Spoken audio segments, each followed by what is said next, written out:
अगर आप पीएचडी के लिए एडमिशन लेना चाहते हैं और आपको ऐसे स्कॉलरशिप की तलाश है जो आपको फुल्ली फंडेड कर दे, मतलब आपको महीने का सैलरी मिल जाए, तो आपने सही वीडियो पे क्लिक किया है। हाय हेलो, मेरा नाम आतिया है। मेरे चैनल पे आपका स्वागत है। मैं यहाँ पे वीडियोस बनाती हूँ, scholarships, latest entrance news, also मैं विपස්සना और माइंडसेट, मेंटल हेल्थ, उस पर भी वीडियोस बनाती हूँ। आज का वीडियो काफ़ी खास होने वाला है क्योंकि ये एक स्कॉलरशिप वीडियो है। स्कॉलरशिप का नाम है DST इंस्पायर 2023, जिसका कॉल अभी चालू है, तो आप फटाफट अप्लाई कर सकते हैं। इसकी लास्ट डेट जो है, अंतिम तारीख है 15 दिसंबर और इसका ड्यूरेशन जो है, कालावधि जो है वो 5 साल का है। आज के वीडियो में हम बात करने वाले हैं कि इस स्कॉलरशिप में आपको कितनी सैलरी मिलेगी, कितना स्टाइपेंड मिलेगा, ऑल्सो आपका क्वालिफिकेशन कितना होना चाहिए और इसको अप्लाई कैसे करते हैं। मैं स्टेप बाय स्टेप प्रोसेस पूरा बताऊंगी आपको। तो मेरी रिक्वेस्ट है कि इस वीडियो में आप बने रहे एंड तक, ताकि आपको पूरी जानकारी मिले और हम लोग कंटिन्यू कर सके, कुछ भी छूट ना जाए। आपको कितनी सैलरी मिलेगी, जैसे अभी जो नॉर्म्स है, अभी जो रूल्स एंड रेगुलेशंस है पीएचडी के हिसाब से मैं बोल रही हूँ, तो अभी पहले 2 सालों के लिए 37,000 पर मंथ, 37,000 पर मंथ मिलता है पहले 2 साल के लिए। उसके बाद 3 सालों के लिए 42,000, 42,000 रुपए मिलते हैं 3 साल के लिए। इंस्पायर फेलोशिप के वेबसाइट पे मैंने HRA का कोई जिक्र नहीं देखा है, तो अगर आप में से कोई इंस्पायर फेलो ऑलरेडी है तो कमेंट में बताना मुझे कि HRA मिलती है कि नहीं मिलती है। Moving on to the subjects, कौन से सब्जेक्ट में होना चाहिए आपकी पीएचडी कि आपको ये फेलोशिप मिले? बेसिक एंड अप्लाइड साइंसेस, मतलब जो भी साइंस के सब्जेक्ट्स है, अगर आप उसमें से हैं तो आपको ये फेलोशिप मिलेगी। Engineering, medicine, agriculture, pharmacy, veterinary, मतलब यही फील्ड्स नहीं है, ये सब इनमें आते हैं। तो साइंस से कुछ भी कनेक्शन अगर हो उस सब्जेक्ट का, तो आपको ये फेलोशिप मिलेगी ही मिलेगी। आप मास्टर्स के बाद इसके लिए अप्लाई कर सकते हैं, नहीं तो बैचलर्स में भी आप इसे अप्लाई कर सकते हैं। जरूरी नहीं है कि आपका मास्टर्स ही कंप्लीटेड हो। ऑल्सो अगर आपने मेडिसिन किया है, MBBS किया है, तो भी आपके लिए ये फेलोशिप वैलिड है। आते हैं एलिजिबिलिटी की तरफ कि आपके पास कौन सा क्वालिफिकेशन, कितनी परसेंटेज या कौन से स्ट्रीम में आपका बैचलर्स या मास्टर्स होना चाहिए कि आपको ये फेलोशिप मिले। तो फर्स्ट क्राइटेरिया है कि आपने अगर पहले इंस्पायर स्कॉलरशिप ऑलरेडी अवेल की है तो आपको 70% मिलना चाहिए मास्टर्स में। अगर आप इंस्पायर स्कॉलर पहले रह चुके हो, क्योंकि इंस्पायर स्कॉलरशिप सिर्फ पीएचडी के लिए नहीं मिलती है, उसके पहले के लेवल्स के लिए भी मिलती है। तो अगर आपको पहले इंस्पायर स्कॉलरशिप मिली हो पास्ट में और आपका मास्टर्स हुआ हो, तो आपको 70% एग्रीगेट होना चाहिए, जो भी आपका पोस्ट ग्रेजुएशन लेवल हो। अगर आप पहले इंस्पायर स्कॉलर ना हो तो भी चिंता करने की जरूरत नहीं। अगर आप यूनिवर्सिटी रैंक होल्डर हो, first rank holder, post graduate exam में, मैं बैचलर्स की बात नहीं कर रही हूँ, पोस्ट ग्रेजुएट एग्जाम में एट यूनिवर्सिटी लेवल, तो आपको ये फेलोशिप मिलेगी। इसका ध्यान रहे कि आपका कॉलेज ऑटोनोमस ना हो, मतलब प्राइवेट जो खुद के एग्जाम्स कंडक्ट करते हैं उसमें अगर आपका फर्स्ट रैंक आया हो तो दैट इज नॉट वैलिड, पर यूनिवर्सिटी लेवल पे अगर आपका फर्स्ट रैंक आया हो तो आपको इंस्पायर स्कॉलरशिप मिलने से कोई रोक नहीं सकता। अगर ये कंडीशन आपके पास नहीं है तो भी आप इंस्पायर स्कॉलरशिप ले सकते हो, अगर आप फर्स्ट रैंक होल्डर हो at university level, at bachelors और post graduate level from medicine only. तो अगर आप मेडिसिन से है तो आप बैचलर से भी फर्स्ट रैंक निकाल के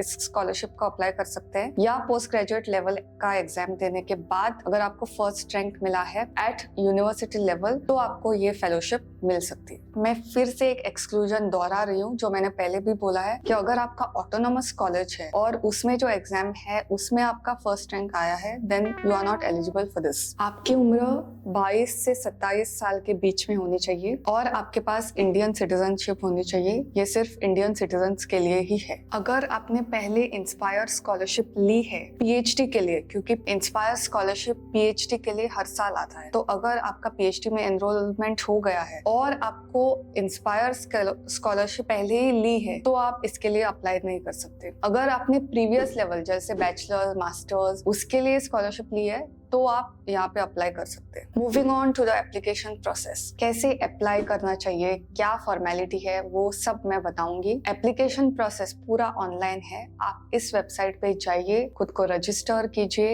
ये जो पोर्टल है 6 नवंबर को खुला है और 15 दिसंबर को बंद हो जाएगा। कंप्यूटर पे जो भी इंस्ट्रक्शंस आए वो फिल कर देना और सबमिट होने के बाद इसका एक प्रिंट आउट निकाल देना। वो प्रिंट आउट निकाल के खुद के पास रखना है, वो पोस्ट से कहीं पे भी भेजना नहीं है। ऑनलाइन एप्लीकेशन भरते समय ध्यान रहे कि एक एप्लीकेशन ही भरे एक कैंडिडेट के लिए, एक कैंडिडेट 2 एप्लीकेशन नहीं भरेगा। सेकेंडली, आपका जो रिसर्च प्रपोजल है वो भी इसमें लगेगा एप्लीकेशन टाइम भरते समय। तो आपके पास अभी भी टाइम है, 15 दिन बाकी है। जो भी आपके सुपरवाइजर होने वाले हैं उनके साथ अच्छे से डिस्कस करिए रिसर्च प्रपोजल, ताकि आपका रिसर्च प्रपोजल एक चुटकी में एक्सेप्ट हो जाए। ये है वो सारे डॉक्यूमेंट्स जो आपको लगेंगे ऑनलाइन एप्लीकेशन भरते समय। आप वीडियो को पॉज कर सकते हैं और चेक कर सकते हैं। Moving on to the selection process, आपका सिलेक्शन किस किस बेसिस पे होगा, कैसे होगा और आपको क्या सावधानियां बरतनी चाहिए। पहली बात यह है कि सिलेक्शन एक ही फेज में नहीं होने वाला है। सिलेक्शन 2 फेजेस में होगा, पार्ट 1 और पार्ट 2। दोनों पार्ट जब क्लियर हो गए तभी आपका ऑफर लेटर आएगा। ऑफर लेटर आने का मतलब है कि आपको फेलोशिप मिलने वाली है कंफर्म्ड। अगर आपका लेवल 1 ही कंप्लीट होता है और दूसरा कंप्लीट नहीं होता है तो भी आपको ऑफर मिलेगी, पर वो प्रोविजनल ऑफर होगी। प्रोविजनल ऑफर होने का मतलब है ये कंफर्म नहीं है कि इंस्पायर फेलोशिप आपको मिलेगी ही मिलेगी। वो बहुत सारे दूसरे पैरामीटर्स पे डिपेंड करता है। तो इंटरव्यू देते टाइम और एप्लीकेशन फिल करते टाइम ये सावधानियां बरतें कि आप दोनों लेवल अच्छे से कंप्लीट कर पाए। तो लेवल 1 के लिए मैंने बोला कि प्रोविजनल ऑफर मिलता है, तो उसका सिलेक्शन कैसे होता है। आपने जो भी डॉक्यूमेंट्स दिए वो वेरीफाई कर दिए जाएंगे और अगर डॉक्यूमेंट सब कुछ आपने सही लिखा है और सही इंफॉर्मेशन है, आफ्टर वेरिफिकेशन ऑफ डॉक्यूमेंट्स आपको प्रोविजनल ऑफर मिल जाएगा। लेवल 1 कंप्लीट हो गया। लेवल 2 के लिए 3 चीजों की जरूरत है। आपकी एकेडमिक प्रोफाइल, मतलब आपने अपना एकेडमिक रिकॉर्ड कैसे रखा है थ्रू आउट द करियर, क्योंकि आपको एप्लीकेशन भरते टाइम सारे आपके क्वालिफिकेशंस जो है वो भर दिए जाएंगे, तो उसके ऊपर पे दैट मींस एकेडमिक मेरिट। दूसरी बात है कि आपने जो सुपरवाइजर सिलेक्ट किया है, जो पीआई सिलेक्ट किया है, उसकी एकेडमिक प्रोफाइल क्या है, तो वो भी चेक किया जाएगा और वो भी अगर अच्छा है तो